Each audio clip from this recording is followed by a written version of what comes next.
All right, good evening, ladies and gentlemen. I'd like to welcome you to this very special installment of our Florida Talks at Home series. This evening, we're going to have a great conversation with Florida Secretary of State Laurel Lee. For those of you who don't know me, my name is Keith Simmons. I'm the Communications Director at Florida Humanities. And so I really want to provide an introduction for Secretary Lee and then turn it over to her because I think that's really going to be the best part of this program. I just wanted to mention a couple of things before we get started. The first is that at the end of tonight's presentation, you will receive a short survey in your email, and we ask that you fill that out just to let us know how you enjoyed the program and ways that we can improve these programs in the future. The second thing that I want to mention is that because we're on a little bit of a tight schedule this evening, we're going to have a slightly modified format. I'm going to facilitate a Q&A with Secretary Lee on a range of questions that will hopefully keep a really vibrant conversation going. And so with that, I'm going to go ahead and give everyone a more formal introduction of Secretary Lee. Secretary of State Laurel M. Lee was appointed by Governor Ron DeSantis as Florida's 36th Secretary of State and began serving in February of 2019. During her tenure as Secretary of State, she has worked to strengthen the state's elections infrastructure and cybersecurity defenses, increase voter registration and participation, raise awareness and to protect our state's precious historical resources, and to advance for the arts and culture community, libraries, and archives. As our state's chief elections officer, Secretary Lee works to ensure accurate, fair, and secure elections in Florida. In 2019, Governor DeSantis directed Secretary Lee to conduct a review of our statewide elections infrastructure. In response, Secretary Lee led the Joint Election Security Initiative, or JESI, in partnership with all 67 of Florida's supervisors of elections to identify and mitigate any vulnerabilities in Florida's elections infrastructure. JESI represents an unprecedented cooperative partnership between the Department of State and Florida's supervisors of elections to enhance cybersecurity statewide. Secretary Lee is committed to encouraging and promoting participation in democracy. She is honored to serve as Florida's Chief Elections Officer during the centennial anniversary and ratification of the 19th Amendment to the U.S. Constitution, and as a member of the Women's Suffrage Centennial Commission. Secretary Lee is Florida's Chief Cultural Officer as well, and as such, she serves as an advocate and an ally for arts and cultural organizations around the state. Secretary Lee also serves as Florida's State Protocol Officer, heading the Office of International Affairs. In this capacity, she works to create and foster strong and productive diplomatic relationships between Florida and other countries. Secretary Lee previously served as a circuit court judge in Florida's 13th Judicial Circuit in Hillsborough County. She was appointed to the circuit court by Governor Rick Scott in 2013 and was reelected without opposition in 2014. During her time as circuit court judge, Secretary Lee presided in the Circuit Civil Division, the Civil Appellate Division, and the Domestic Relations Division. Prior to serving as a judge, Secretary Lee was an assistant United States attorney in the Middle District of Florida and assistant federal public defender in the Middle District of Florida. She has worked in private practice and as a federal judicial law clerk. Secretary Lee received her bachelor's degree and a Juris Doctorate from the University of Florida, where she is a member of Florida Blue Key. She was inducted into the University of Florida Hall of Fame in 1999. And with that, I'd like to turn the conversation over to Secretary Lee. Well, thank you, Keith, so much for that introduction. And that was an excellent foundation, actually quite thorough, and an excellent foundation for some of the things that we'll be talking about tonight, because it really provided an overview, not just of the Department of State and some of our critical functions, but also specifically some of the important work that we have been doing in the elections realm. So I really will have three topics that I want to share with you tonight, and then we'll leave time at the end for a discussion and question and answer session. So the three things I want to share with you tonight, first I'll begin by sharing some demographic information about our state and our voting population and why it is that Florida is the most interesting state in the United States when it comes to elections. Second, we'll share some information about how to vote in Florida, our voting options, and also what we're doing here at the Department of State to ensure the integrity of the election process and to protect you and your vote this year. Finally, I'll touch on just a little bit about what makes 2020 a very unique election year as compared to other years. And then we'll go to some question and answer and hear from some of the things that might be interesting to all of you. So I'll start with a little bit of interesting demographic information. So just today, we shared what we refer to as book closing numbers. And what that is the people in Florida who are registered to vote and registered in time to vote in the upcoming presidential election. And what we saw from those numbers to begin is that we now have over 14 million registered voters in Florida. And our voter registration breakdown is very closely divided between the two major political parties. At this point, we have 5,169,012 registered Republicans, 5,303,254 registered Democrats. So a very close divide between the two major political parties. But another important feature is that we have 3,753,286 voters with no party affiliation. So that's a very fast growing voter demographic for us in Florida. And of course, we are also the state in the United States with the third largest population. So we're a very significant state for election outcomes, and we have a very evenly divided voting population. So that's how we get our name as a purple state, because a candidate from either of the major political parties can easily win an election statewide. So unlike other states where a majority of voters may clearly be in one political party or the other, not so in Florida. So that's what makes our elections so exciting. And that is also what leads to very, very close election margins. So for frame of reference, in 2016, Donald Trump won Florida by 1.2 percentage points. In 2012, President Barack Obama won by 0.9 percentage points. So, of course, we all anxiously await to see what happens here on November 3rd. But if history is any indication, we're expecting that the election in Florida will be close and will be an interesting election to watch.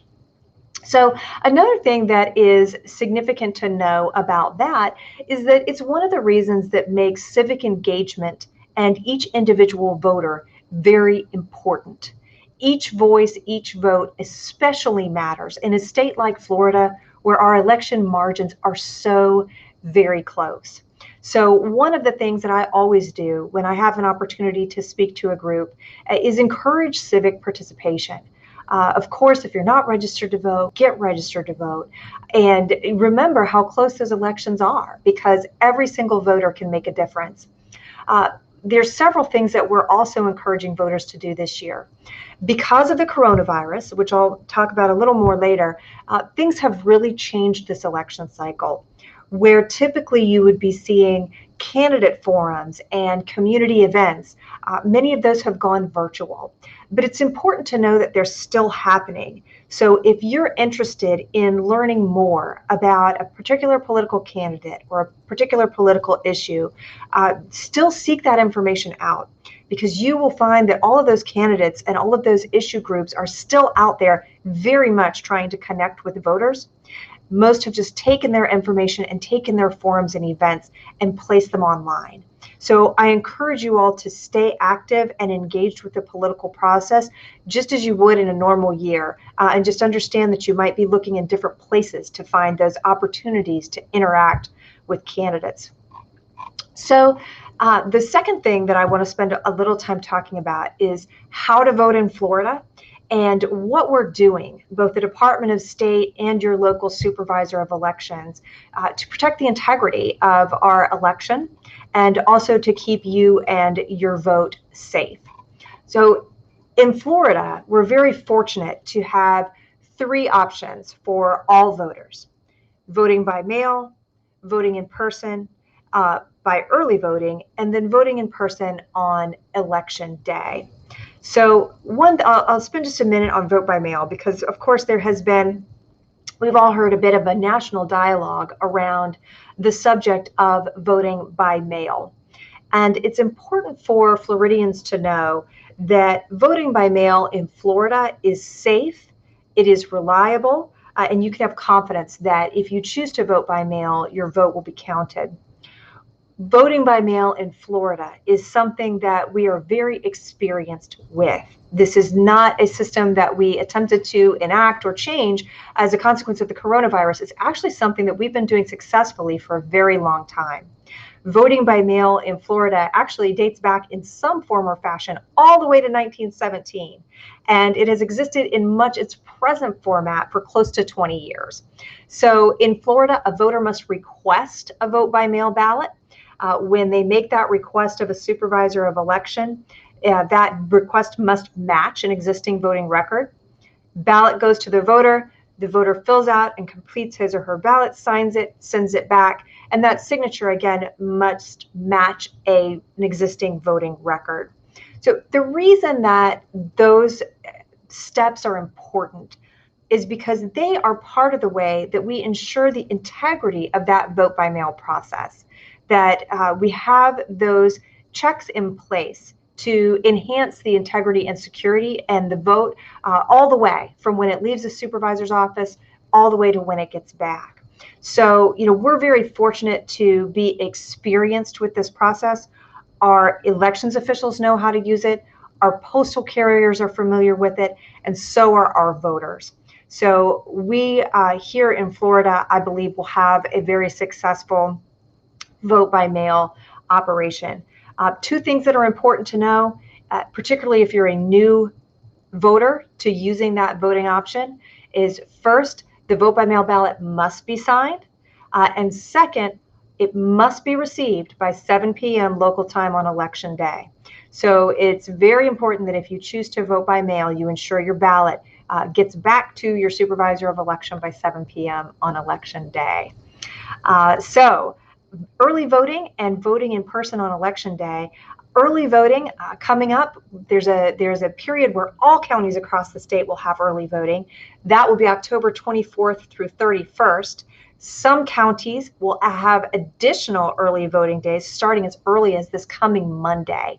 So early voting will also be coming to you soon as an option for casting a ballot.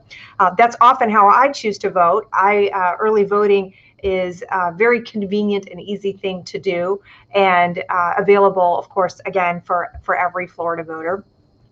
And then last but not least, we have election day voting. That'll be November 3rd.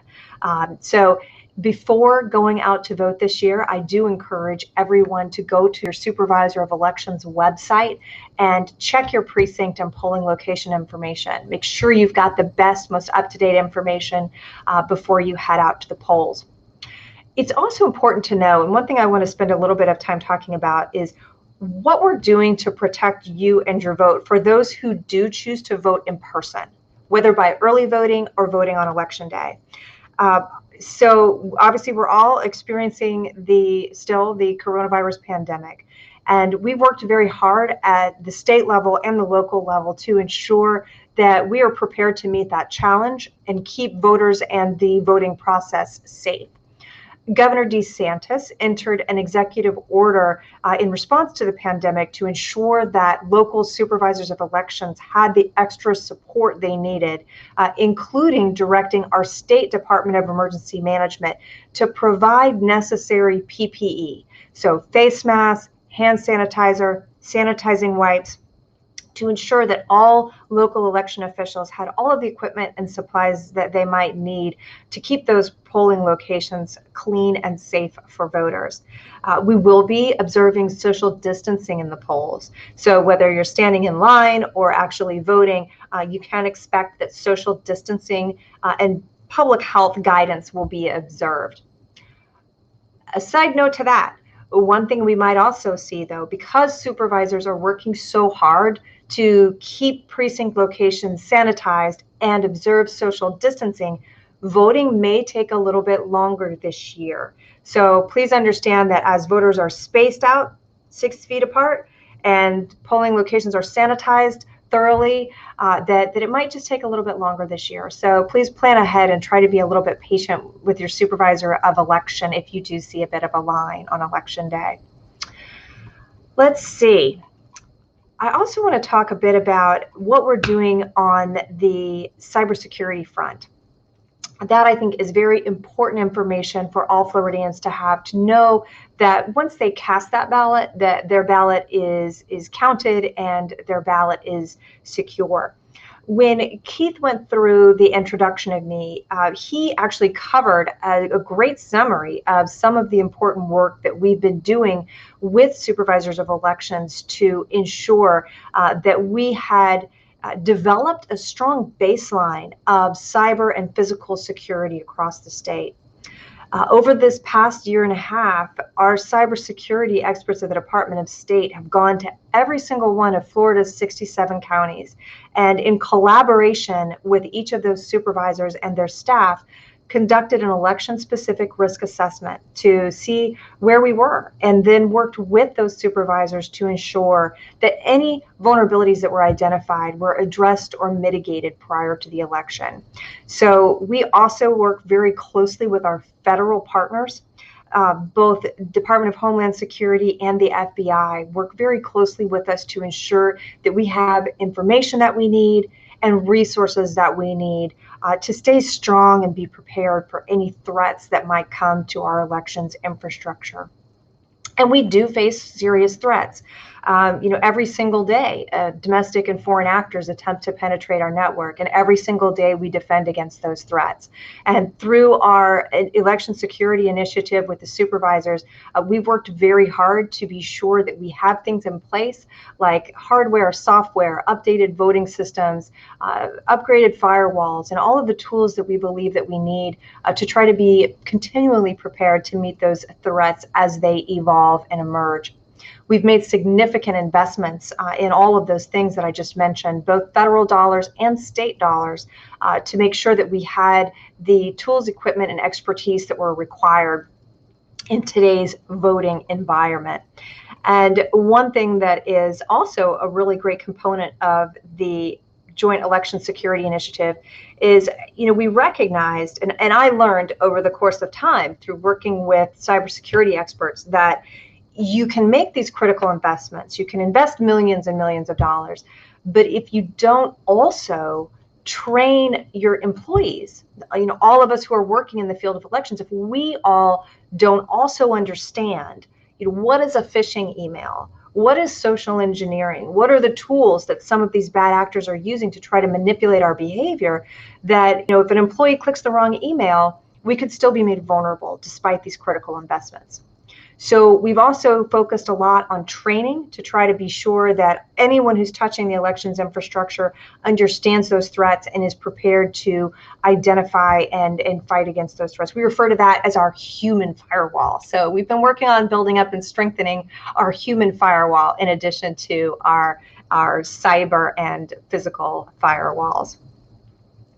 So one final thing on that is how important our partners, both federally and locally, really are. Because one thing I think that we all recognized early is that we are going to succeed or fail as a state, and we share these common goals. I think every single one of us, whether it's the 67 supervisors or our incredible staff up here at the Department of State, we all want this to be an election that Florida can be proud of and have confidence in.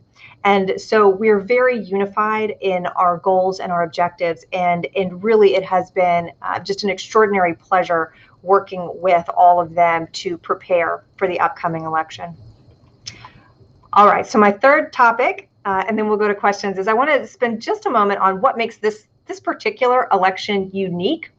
And of course, the number one issue that's making this particular election unique is the coronavirus. So we had all been working to be ready for the election, and really thought we had thought of everything from the cybersecurity to the physical security of our offices to preparing for hurricanes and other natural disasters, and really thought we were prepared for everything. And like so many different sectors and industries, Along came the coronavirus, and it changed everything.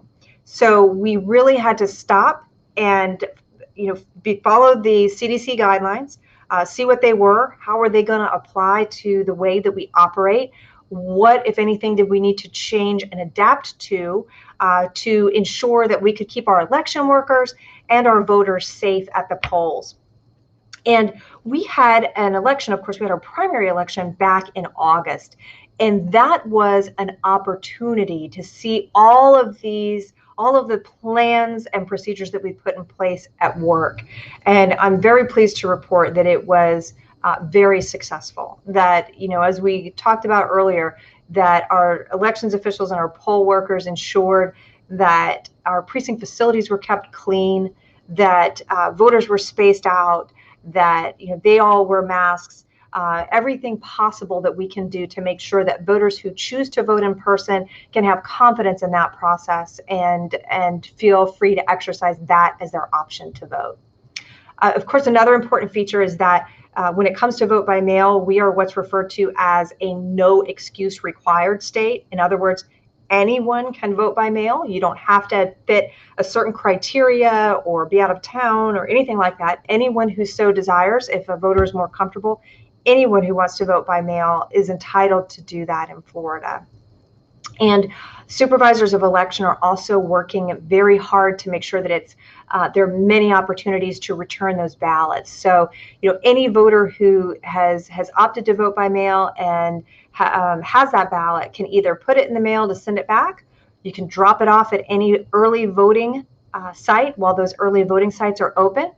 Or even on election day, you can take it back to the supervisor of elections office if you wish. So I know we're covering a lot of information. So if any of you have specific questions, if there's something that I mentioned that you want to know more about, I highly encourage you to check out the Department of State website or your supervisor of elections website. We have immense amounts of material about all of these subjects, and also a voter assistance hotline that any voter can call if you have questions about what to do or what your options may be. So other things that make this election unique, of course, we got a lot of federal dollars to help address the coronavirus pandemic, and that was very helpful. That helped supervisors of election do everything from pay for extra postage to different equipments to get extra staff to help process an increase in vote by mail ballots. A key difference that we see is a significant increase in the number of voters who are choosing to vote by mail. So historically, we would often see voters divide about evenly, a third from each of those three options. And in August primary, we saw 60% of voters choose to vote by mail. So we're expecting that to continue again in the general election, that we think we'll have a very high volume of voters who opt to vote by mail. So that's another thing that is unique about the upcoming general election. So with that, I'm going to bring this to a conclusion so we can go to questions. But in conclusion, I want you all to walk away from tonight knowing that we have made significant and critical investments in our elections infrastructure to be sure that you and your vote are safe. As the nation's largest swing state, your vote could absolutely make the difference. So it's critical that you get out there and vote.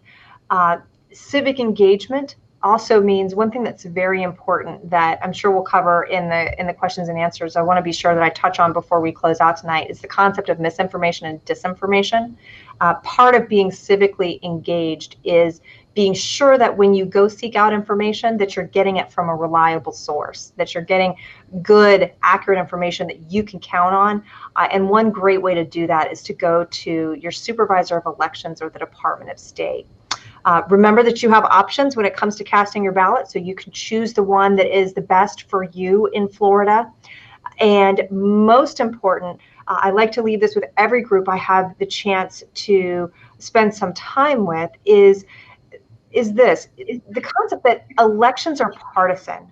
Particularly at a moment like this when we're getting so close to election day, we all see that elections can be very partisan, but elections administration is not.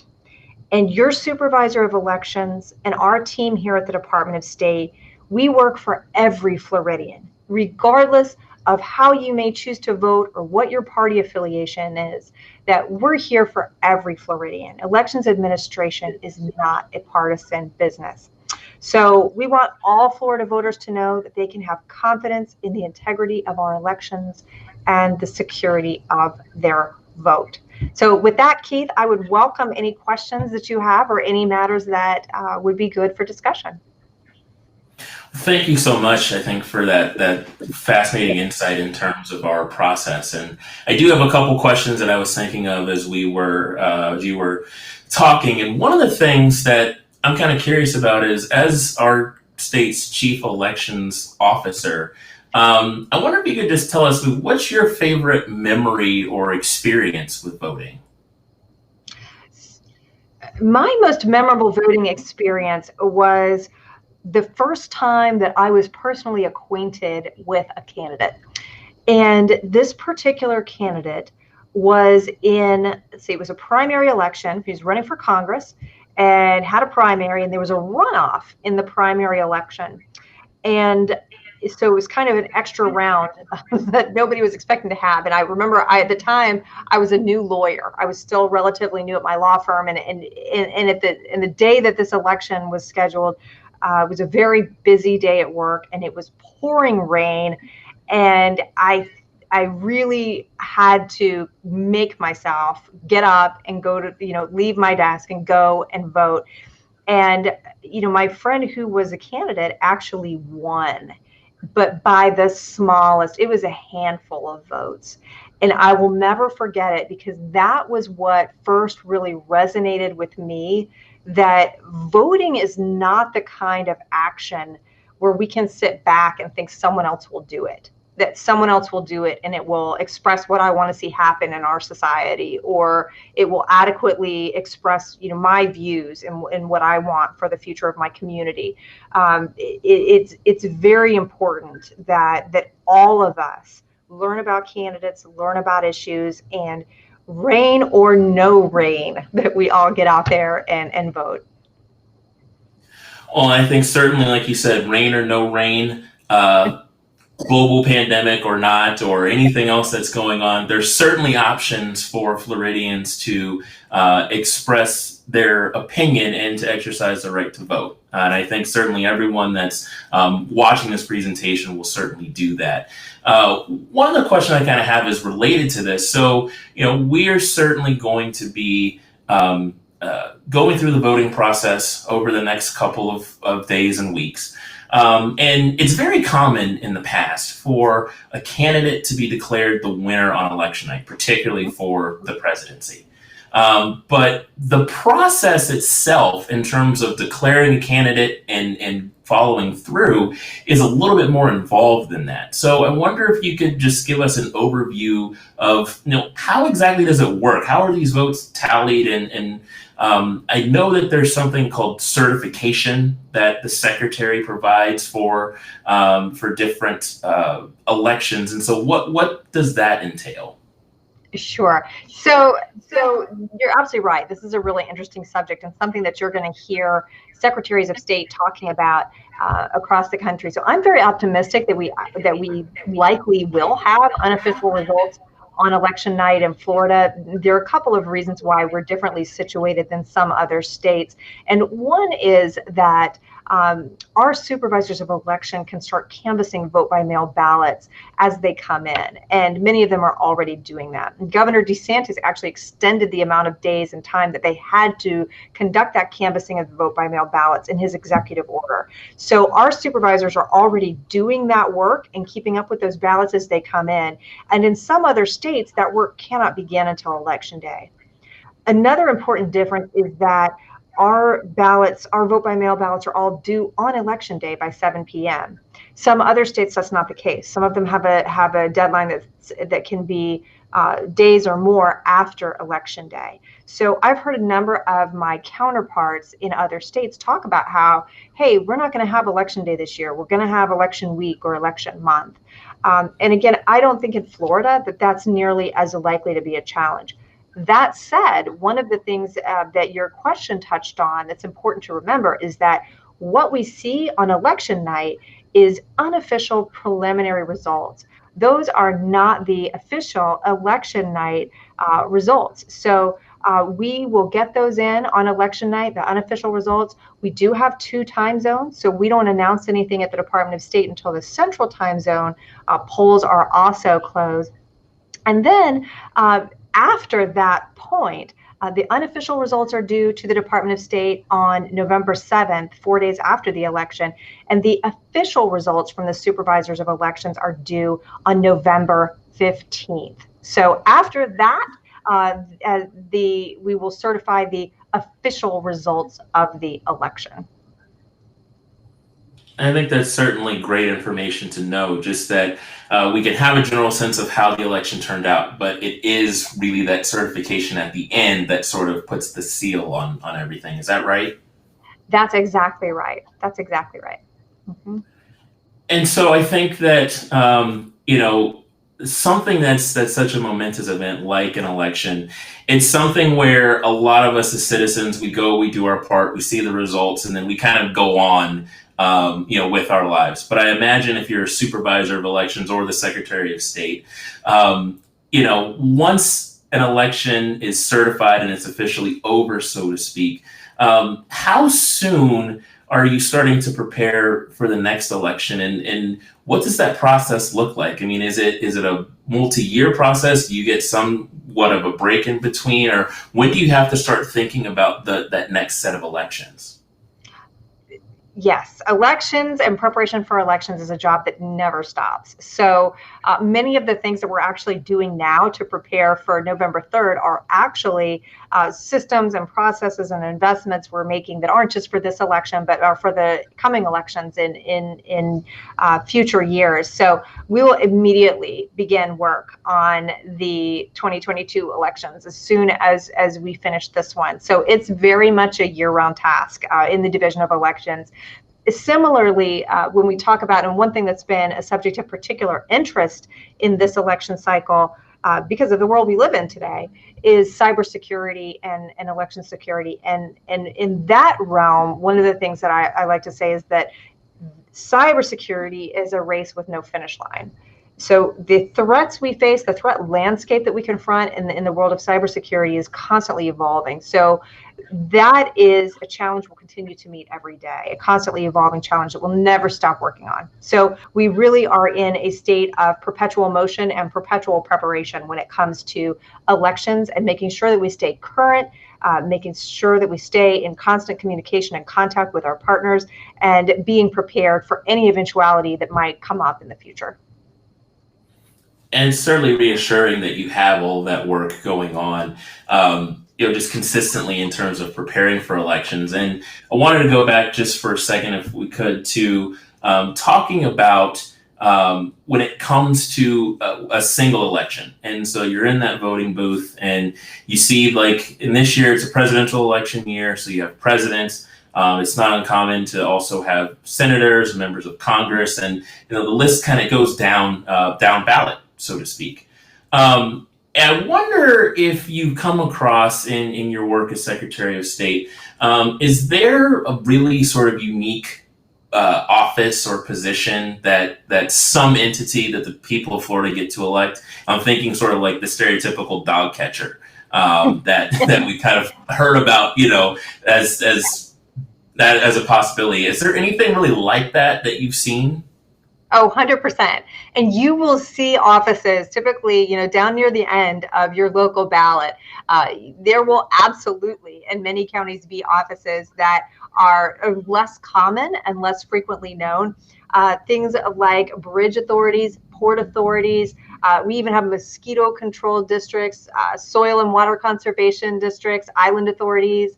We have all kinds of interesting regional or local things that might end up on your ballot. So one thing that's a great exercise for voters is to get your sample ballot. Get your sample ballot from your supervisor of election. See what is in that lineup. So if there's something that you're not familiar with, you have a chance before you have to actually mark that ballot, you have a chance to do all the research or study that you might like to do.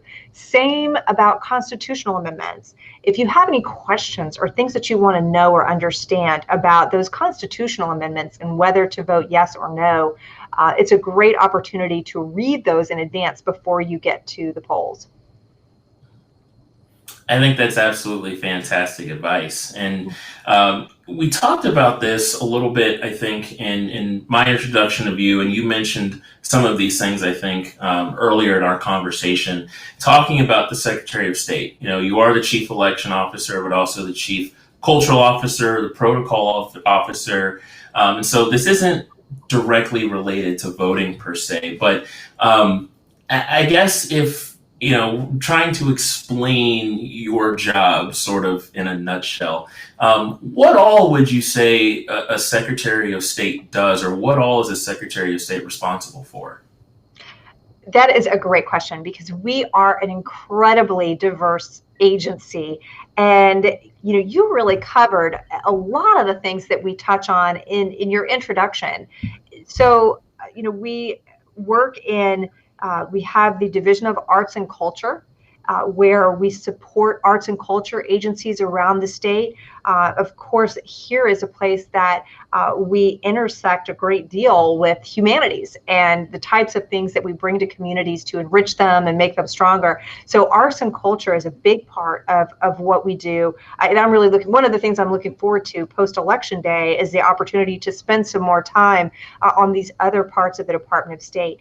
We have the Division of Historical Resources, which is responsible for preserving and promoting and sharing Florida's unique history, and we have an incredible collection of historical objects and artifacts. We actually have over 3.5 million artifacts in our collection that date all the way back 14,000 years to the Paleo-Indian period. So we have one of the world's most amazing collections of dugout canoes. So I highly encourage, if you haven't had the opportunity to check out, we have 4 museums that house a lot of these great objects. So if you haven't got to check them out, I highly encourage it. We have the State Library and Archives. There too, libraries, of course, remain a vital hub for literacy, technology, connecting a community to the broader world. But they've also really evolved to include some very innovative programming, classes, fitness courses, financial classes. There are even libraries in Florida where you can check out a fishing pole. So if you haven't been to your local library, I highly recommend checking it out. We did bring back last year the Division of International Affairs. So I frequently will talk to diplomats from foreign countries who are assigned to Florida, who are interested in fostering stronger relationships with us, socially, culturally, economically. So I get to spend some time with some really, really fascinating people from around the world in that regard. And then, of course, we have the Division of Corporations. So there we try to make sure that Florida has a very business and consumer-friendly filing environment.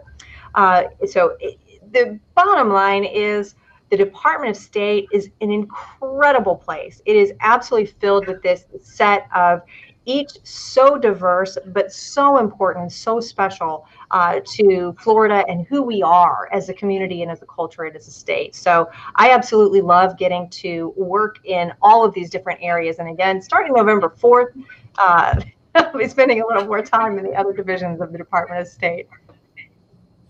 And that's fantastic. And, certainly Florida Humanities has been able to become very well acquainted with you in your office because of that shared interest in arts and culture. And so, we're incredibly grateful for the relationship that we've been able to have with the Department of State for a number of years. And I wonder if you could maybe tell us, as I think we're going to try to draw down the conversation a little bit, you could talk just a little bit more about, some of your office's efforts to support, arts and culture in Florida, and perhaps what you see as sort of your vision for arts and culture here in our state.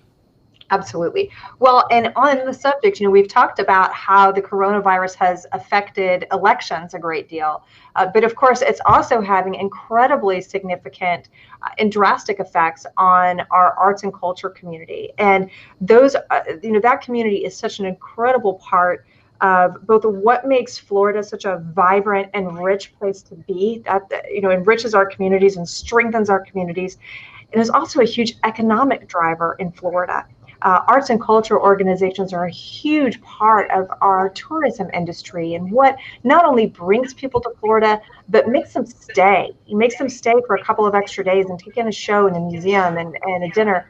So, not only do many of our arts and culture partners, whether it's a museum, a gallery, performing arts center, have to go dark when the pandemic broke out. So they've lost their front end revenue stream. We're also facing a challenging year in terms of funding and our state's budget. So one of the things that I want to be sure we do as we go into next year is really work hard to try to highlight the challenges that these organizations are facing, so that we can be advocates and help partner with them to ensure that they're getting the community support, the state and national support that they need to keep their doors open and continue to be such an important part of our state.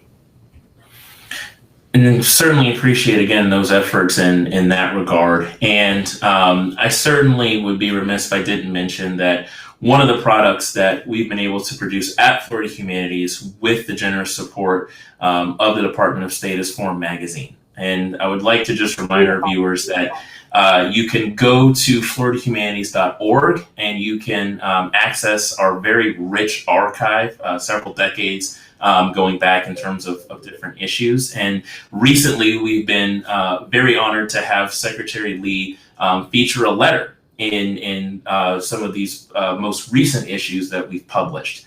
And so again, we're just very grateful for all the work that you're doing, not just for arts and culture, but for your entire portfolio as Secretary of State, as well as just all the work that you've done on behalf of the people of Florida. So again, just very grateful to you and to your entire staff.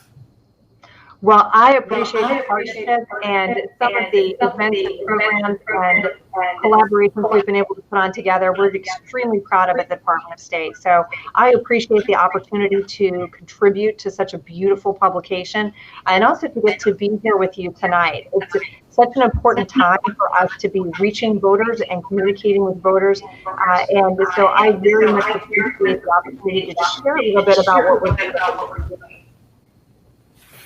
Absolutely. And again, thank you for the time that you're able to spend with us this evening.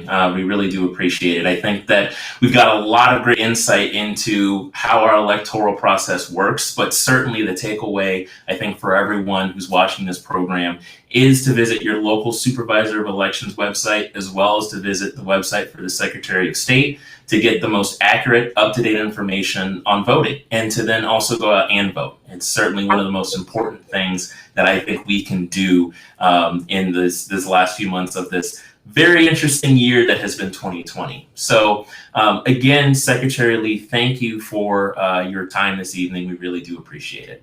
Thank you. Thank you. And again, thank you to all of our viewers who are here tonight. Again, you should receive a survey following the conclusion of this program, and certainly let us know how we did. And once again, we're looking forward to seeing you again next week. So until then, take care.